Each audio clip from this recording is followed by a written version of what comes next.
신명기 19장 1절부터 13절의 말씀을 중심으로 사회생활 지침서라는 제목으로 하나님의 말씀을 상고하고자 합니다.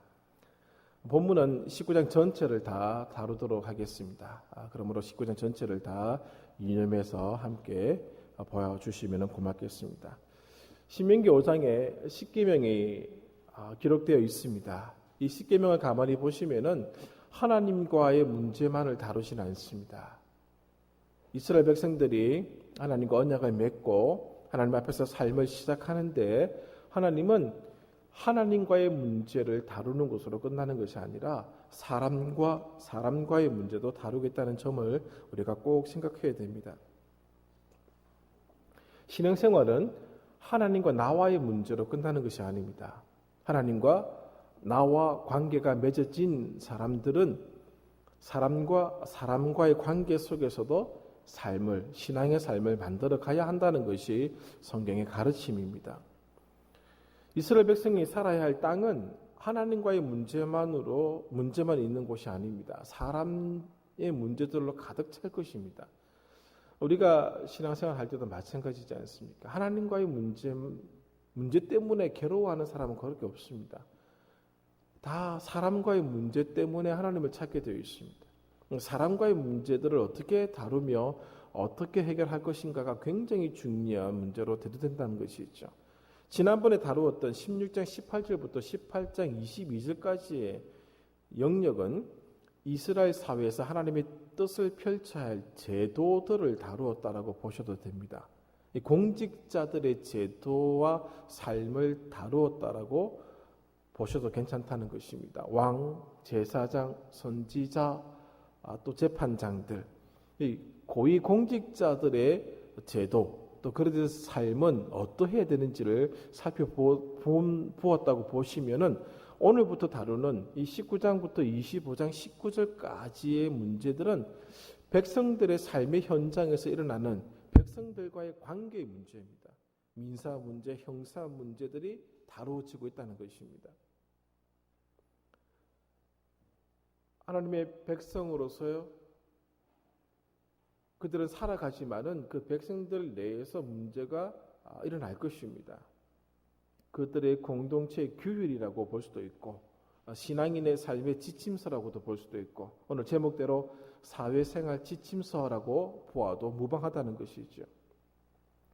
비록 그들이 하나님의 백성이지만 이기심으로 가득 차서 이웃을 해칠 수가 있습니다. 탐욕에 빠져서 남의 것을 빼앗는 행동을 하기도 할 것입니다. 그리고 가나안이라는 문화 속에서 하나님의 백성으로서의 정체성을 잃어버릴 수 있는 일들도 행할 수 있다는 것이죠. 이 문제들을 다루면서 하나님이 오늘 우리들에게 요구하시는 요구사항이 어떤 것인지를 알아가도록 하겠습니다. 먼저 1절부터 13절까지는 우리가 잘 알고 있는 도피성의 문제를 다루고 있는 내용입니다. 가나안에서 살게 될 때 하나님이 특별히 세 성읍을 먼저 구분하셨습니다. 그리고 그 성읍으로 갈 수 있는 길들을 닦게 만드십니다. 이 세 성읍은 어디에서 가든지 간에 다 가깝게 갈 수 있는 한 곳에 치우치지 않고 나름대로 다 구역을 정해서 그렇게 배정을 받게 됩니다. 그리고 혹 살인을 한 사람이 있으면은 그곳으로 도피하라는 것이죠. 아무나 도피할 수 있는 것이 아닙니다. 오늘 본문에도 나오는 것처럼 도피할 수 있는 사람들이 있습니다. 그는 4절에 나와 있는데 원한이 없이 부지 중에 이웃을 죽인 경우를 말하고 있습니다. 그리고 그 예를 설명합니다. 5절에 나오지 않습니까? 두 사람이 벌목하러 갔습니다. 나무를 베고 있는데 한 사람의 도끼가 자우리에서 빠져서 상대방을 치게 됩니다. 그리고 상대방이 죽습니다. 살인할 의도는 없었습니다. 부지 중에 일어난 살인 사건의 경우에 그 사람은 도피성으로 도망을 하라는 것이죠. 본래 원한이 없었기에 그 사람을 죽이기에 합당하지 않다는 것입니다. 이런 경우도 가족들이 보복하는 경우가 있었다고 합니다. 그래서 죽은 사람의 가족들의 보복으로부터 그들을 지켜주기 위해서 복수심으로부터 지켜주기 위해서 도피성을 만든 것입니다. 근데 그렇게 해서 오늘 본문에 나와 있는 것처럼 무지한 자의 피를 흘리지 않게끔 하고자 하는 것이죠. 그러나 이웃을 미워하여서 죽인 경우가 있을 것입니다. 의도적으로. 그런 경우는 도피성으로 도망하였다 할지라도 그 사람을 꺼집어내어서 그 보복자의 손에 넘겨주라는 것입니다. 무지한 자의 피를 흘린 죄는 이스라엘에서 제거되어야 하기 때문에 그런 것입니다. 이것이 도피성 제도를 준 목적입니다. 두 번째 다루고 있는 내용은 14절입니다. 14절 위에 보시면 파란색 글자로 성경책에 이렇게 나와 있지 않습니까? 이웃의 경계표를 옮기지 말라. 이 경계표에 관한 얘기입니다. 이 내용은 신명기 27장 17절에도 나오고 욥기 24장 2절, 잠언 22장 28절, 23장 10절 등에도 나옵니다. 이것은 무엇인가 하면은 이웃과 이웃의 자기 땅, 남의 땅의 경계를 표시한 돌 기둥들이 있습니다. 그 표를 함부로 옮기지 말라는 것입니다. 하나님이 주신 땅은 하나님이 이스라엘 백성들에게 선물로 주셨기 때문에 함부로 할 수가 없습니다. 땅을 주신 주인의 의도에 따라서 그 경계표를 옮길 수 없다는 것이죠. 내가 그 땅을 좀 더 차지하고 싶은 마음이 있다 할지라도 그렇게 할 수 없다는 겁니다. 그리고 15절부터 21절까지의 내용은 재판을 할 때에 한 사람의 증인으로 재판을 하지 말 것을 말씀해 주고 있는 내용입니다. 반드시 2명이나 3사람의 증인이 있어야지만 이 재판이 성립된다는 것이죠. 그렇게 해서 이스라엘 중에 악을 제거하라는 것입니다. 악을 제거하는데 실수가 없도록 하기 위해서 한 사람의 의도에 따라서 이런 일들이 일어나지 않게끔 하기 위해서 반드시 2명 혹은 3명의 증인을 세워서 재판하라라고 하는 것이 오늘 15절부터 21절까지 내용입니다. 그렇다면 도피성 제도를 마련하신 이유를 좀 살펴볼 필요가 있습니다. 물론 조금 말씀을 드렸습니다마는 그 당시 고대 근동에는 피해 보수자라는 개념이 있었습니다. 오늘 누군가가 나의 가족 중에 나의 친척 중에 한 사람을 살해한다면은 그 살인에 대해서 죗값을 치르게 해야 한다는 것입니다. 공식적인 재판이 일어나기 전에 죗값을 치르게 하는 책임이 그 시족에게 있었습니다. 공적인 재판을 하기 전에 그를 죽여도 무방하다고 하는 것이 그 고대 근동의 나름대로의 문화였다는 것입니다. 그래서 살해된 사람의 가장 가까운 남자 친척 중에 하나가 그 사람을 죽인 사람을 찾아가서 그 사람을 죽일 의무가 있었다는 겁니다. 그렇게 되다 보면은 피가 피를 부르는 일들이 일어날 수밖에 없습니다. 나는 그 사람을 부지 중에 실수로 죽였는데 오늘 우리 가족을 죽였어? 좋아. 나도 널 죽일 거야. 계속 그런 피 비린내 나는 그런 전쟁과 같은 일들이 일어날 수 있다는 것이죠. 이런 시족의 복수가 남용되는 경우를 막고자 하는 것이 도피성을 주신 의도입니다. 부지 중에 일어난 그 살인에 대해서는 더 이상의 피를 흘리지 말자는 것이죠. 그것이 오늘 성경이 도피성 제도를 두신 이유입니다. 또 하나는 깨끗한 피가 쏟아져서는 안 된다는 것이죠. 부지 중에 사람을 죽인 사람은 죄가 없는 사람이라고 성경은 판단하고 있는 겁니다. 그래서 죽일 의도로 가지고 사람을 죽였을 경우에는 도피성으로 피했다 할지라도 그 사람을 꺼집어내어서 죽일 수 있습니다. 그러나 부지 중에 실수로 사람을 죽인 경우는 죄가 없기에 죄가 없는 사람의 피를 흘려서는 안 된다는 것을 가르쳐주고자 하는 것입니다. 무고한 사람이 죽는 일이 없어야 한다는 것이죠. 무고한 사람의 피가 죽게 되면 그 피가 하늘을 향해서 호소하게 되어 있습니다. 아벨이 가인에 의해서 죽지 않습니까? 무고한 죽음이었습니다. 그러니까 아벨의 피가 하나님을 향해서 호소하지 않습니다. 그러므로 무지한 피는 이 땅에서 일어나서는 안 된다고 하는 것, 가르침을 이 도피성 제도를 통해서 보여주시고 있다는 것입니다.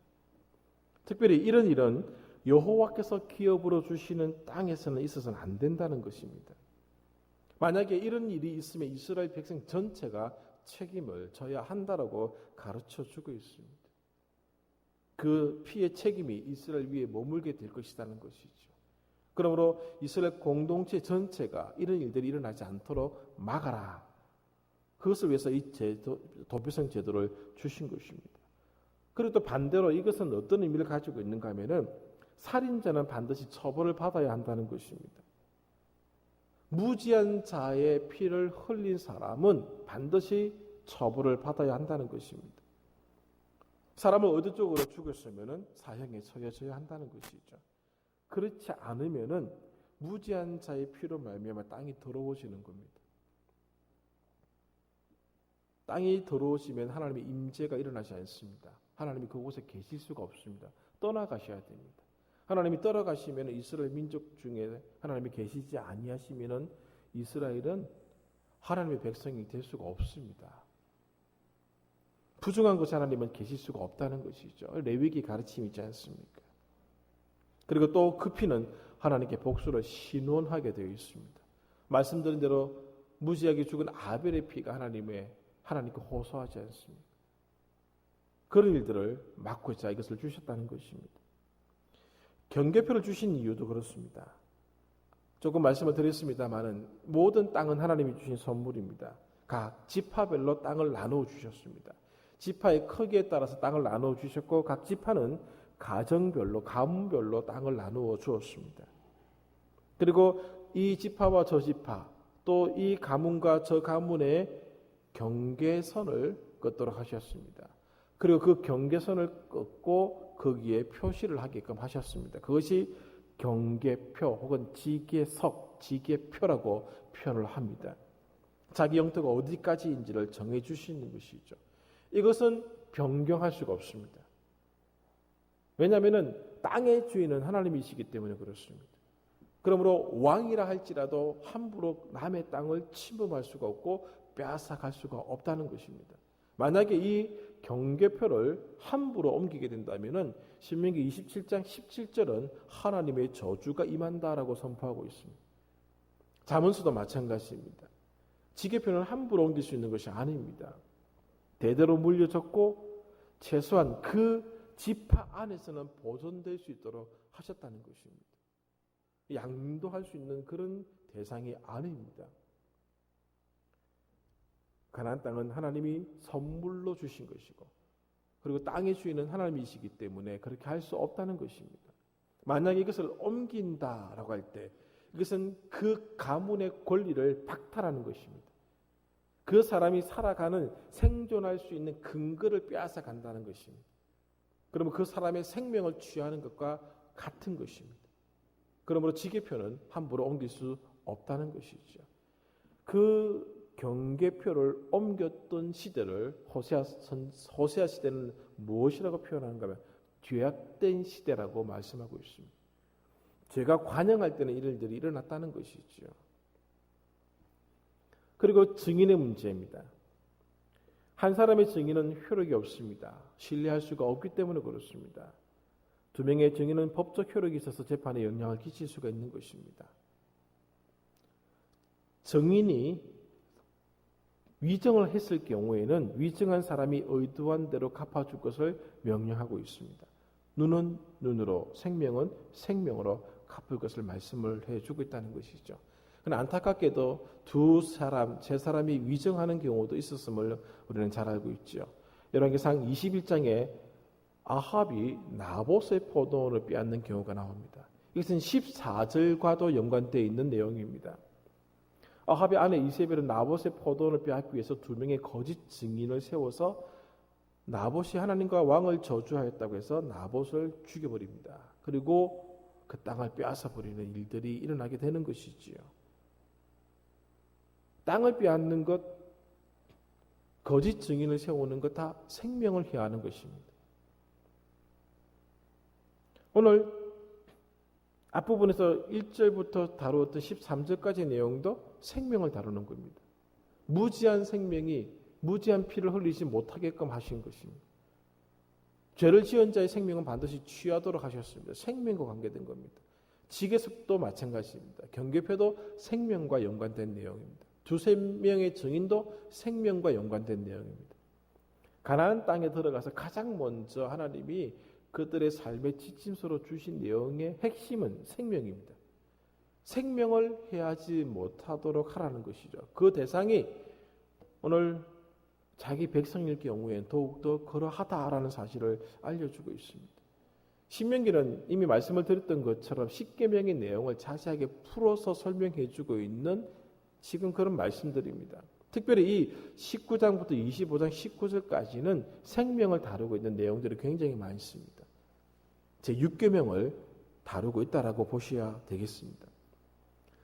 신명기 5장에서 6계명을 다룰 때 이 살인하지 말라라는 의미는 오늘날 소외의 개념이라고 그렇게 말씀을 드렸습니다. 존재의 살인을 금한다고 말씀을 드렸던 것입니다.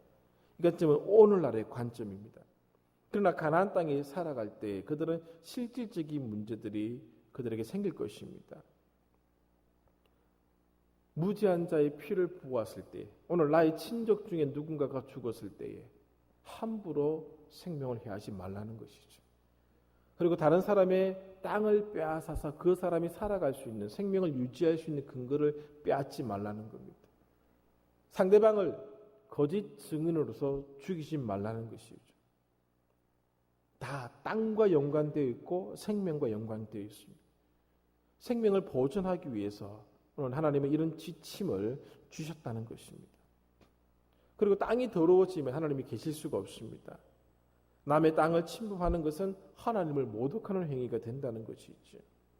거짓 증언으로 남의 땅을 빼앗고 생명을 취하는 것도 결국 하나님께서 계신 땅을 더럽히는 행위가 된다는 것입니다.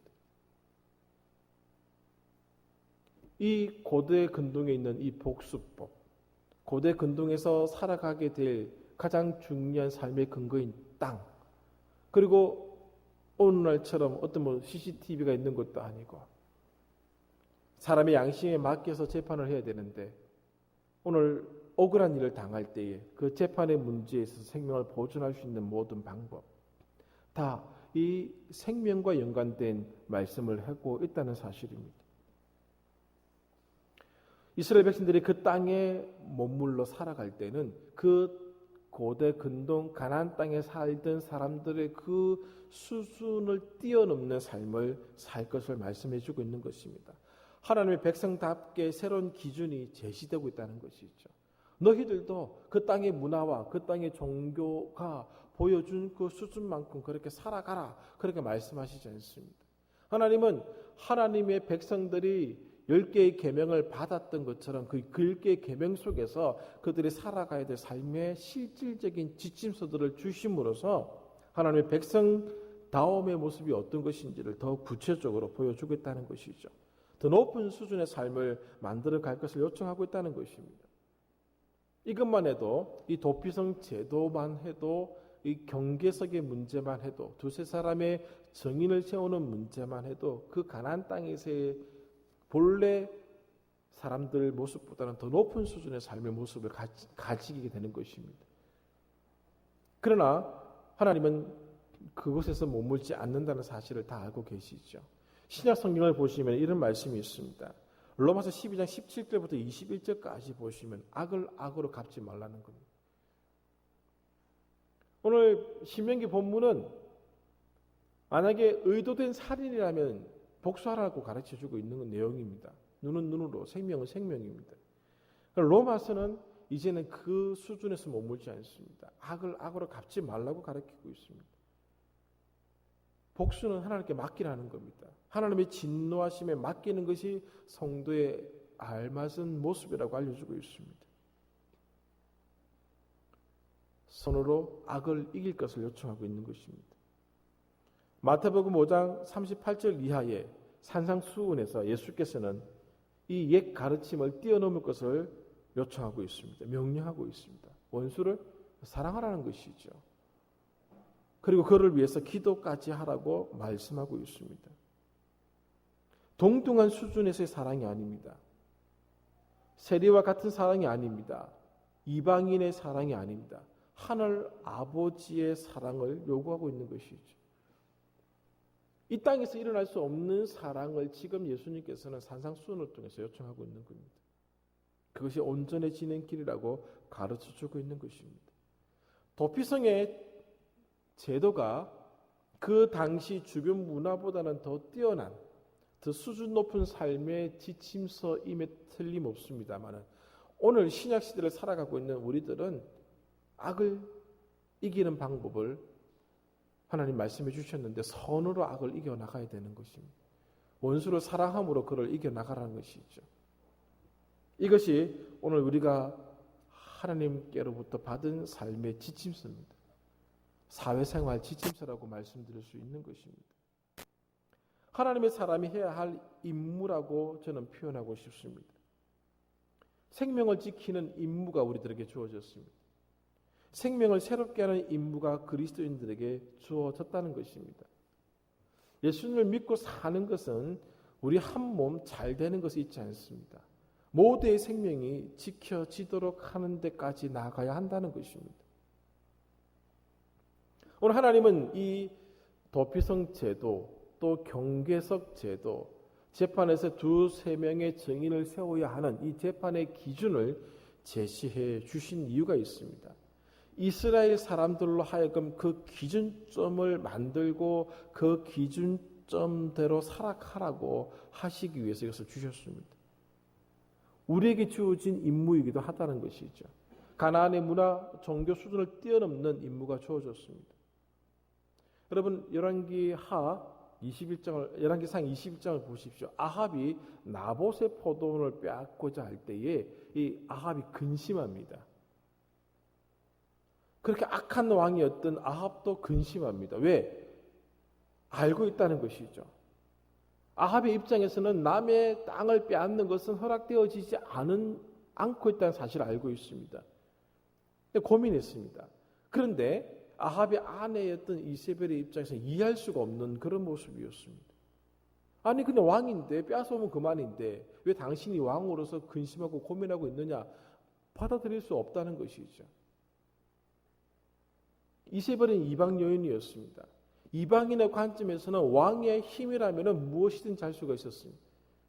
그들의 기준점은, 왕의 기준점은 우리가 생각하는 이스라엘 왕의 기준점과 달랐습니다. 자기 마음대로 할 수 있는 힘이 있는 존재가 왕이었습니다. 그래서 이세벨 입장에서는 아합이 그렇게 고민하는 모습이 이해가 되지 않은 것입니다. 아니 그냥 빼앗아오면 되는데 왜 왕이 고민하느냐는 것이죠.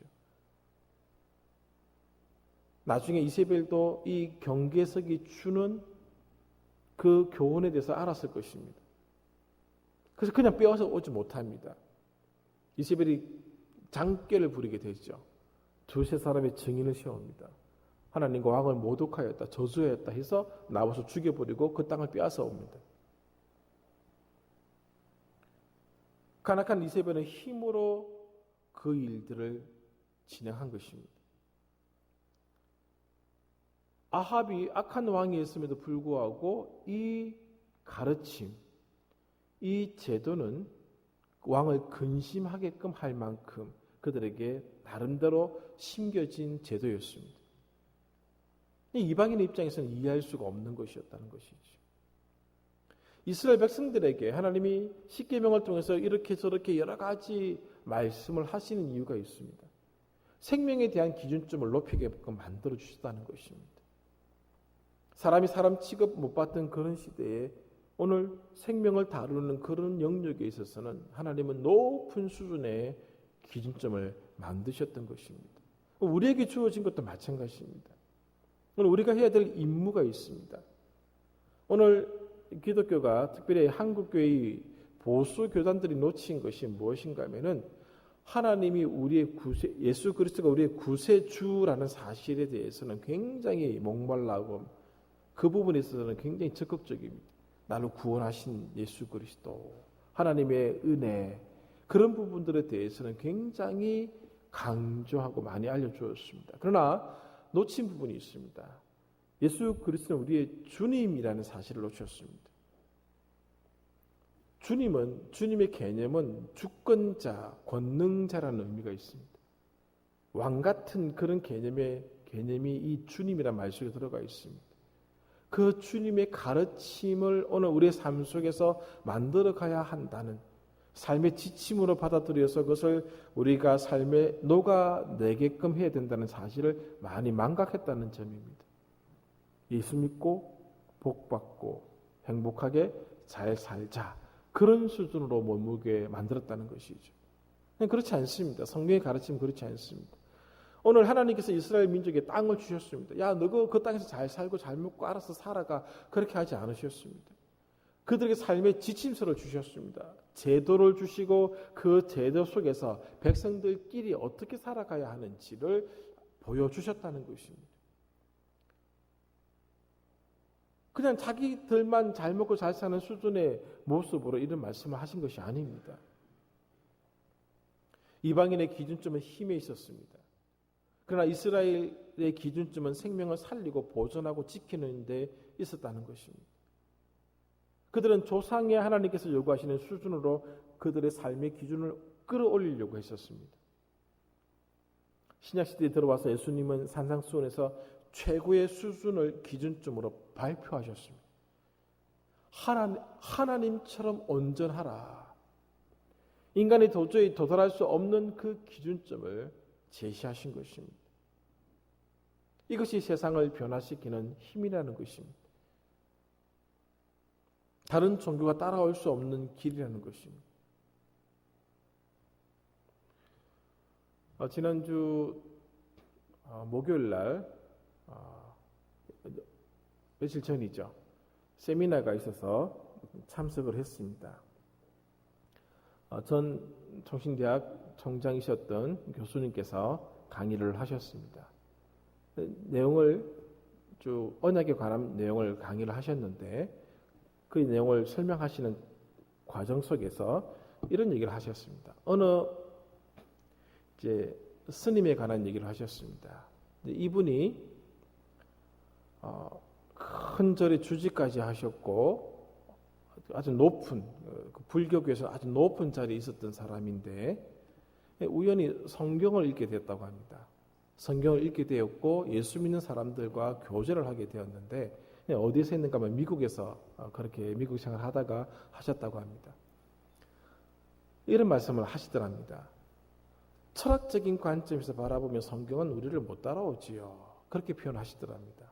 물론 그 부분에 있어서도 조금 어폐가 있습니다만은 그러나 불교가 따라가지 못하는 것은 삶입니다. 사랑하라고 하는 그런 부분에 있어서는 도저히 불교는 따라갈 수가 없고 그래서 저도 개종을 했습니다. 라고 얘기를 하시더랍니다.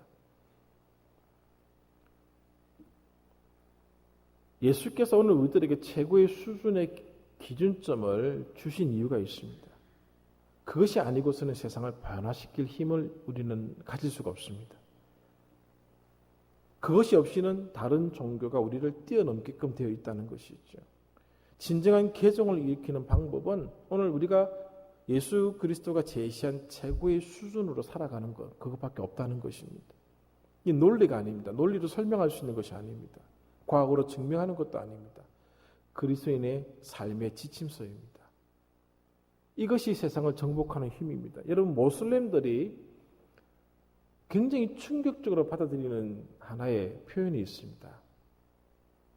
하나님이 사랑이시다라는 부분에 놀란답니다. 신이 자기를 사랑한다고 하면 놀란다고 합니다. 신이 자기를 용서하셨다고 하면 놀란다고 합니다. 어떻게 신이 우리를 용서하지라고 생각한답니다. 그들의 개념은 신을 달래는 겁니다.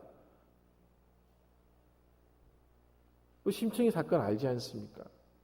인당수의 심청이를 던져서 신의 노여움을 낮추는 행동을 했지 않습니까? 모든 대부분의 종교는 다 그렇습니다. 불교는 거의 철학이고요. 그런데 오늘 성경이 가르쳐주는 삶의 지침은 그렇지 않습니다. 하나님이 우리를 사랑하신다는 사실을 알려주시고 우리도 그 사랑을 나타내야 한다는 사실을 알려주고 있다는 것이고 가르쳐주고 있다는 것입니다. 그 속에 변화의 힘이 있다는 겁니다. 우리가 그것을 나타내지 않는다면은 오늘 우리의 삶의 영역 속에서 우리는 힘을 잃어버리고 말 것입니다. 우리가 사는 이곳은 더러워서 도망가야 할 곳이 아닙니다. 살아가서는 안 되는 것도 아닙니다. 하나님의 사랑이 살아있어야 할 곳이고 하나님의 임재가 나타나야 할 곳입니다. 하나님께서 주신 이곳에서 우리가 하나님의 사랑의 메신저로서 살아야 한다는 것이죠. 생명을 살리는 곳으로 만드는 것입니다. 이것이 우리에게 주어진 사회생활 지침서라는 것이죠. 이스라엘 백성들이 가나안 땅에 들어가서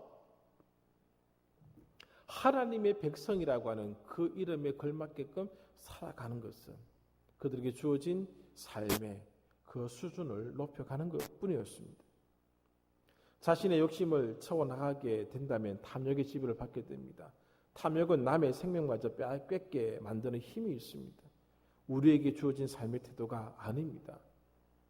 며칠 전 한 대형교회 목사가 자신의 욕심을 채우기 위해서 노력하다가 세상에 도전하기는커녕 조롱의 대상이 되고 말았습니다. 그리고 그 교회 장로 한 분이 목숨을 스스로 끊었지 않습니까? 남의 생명마저 빼앗는 일이 일어났습니다. 나봇의 포도원 사건과 무엇이 다릅니까? 우리에게 주어진 지침서가 아닙니다.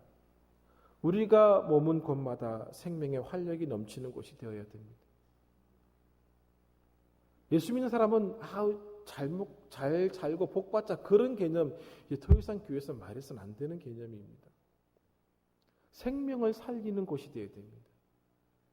그래서 믿지 않는 영혼이 예수 믿어서 생명을 살리는 것도 포함됩니다만은 오늘 주어진 삶의 영역 속에서도 생명이 살아가야 됩니다. 그런 일들을 우리가 감당해야 된다는 것이죠. 사랑이 없는 곳에 사랑이 있어야 되고 용서가 없는 곳에 용서가 넘치도록 만들어야 합니다. 이것이 우리가 따라야 할 삶의 지침서인 것입니다. 바로 이것을 19장에서 말씀을 하신 것입니다. 너희들이 머문 곳에는 함부로 생명이 상함을 입지 않도록 하라는 것입니다. 함부로 남의 것을 빼앗아서 생명의 근간을 빼앗지 말라는 것이죠. 너 욕심 때문에 거짓 증인을 세워서 생명을 해하지 말라는 것입니다. 이스라엘 백성이 머무는 곳은 생명을 살리는 자리가 되는 것입니다. 우리가 머무는 삶의 자리도 마찬가지입니다. 우리가 있어서 생명이 복돋워지는 그런 일들이 일어나야 한다는 것이죠. 예수 그리스도는 이 땅에 오셔서 생명을 주셨습니다. 생명이 일어나는 곳이 오늘 우리의 삶의 자리가 되어야 한다는 것이죠. 우리는 샤머니즘이 아닙니다. 샤머니즘적인 그런 수준의 종교가 아닙니다. 그러므로 오늘 우리의 삶의 영역 속에서 하나님의 사람답게 생명을 살려내고 생명을 복돋워주는 그런 삶의 모습으로 늘 살아가시기를 간절히 바랍니다. 기도하겠습니다.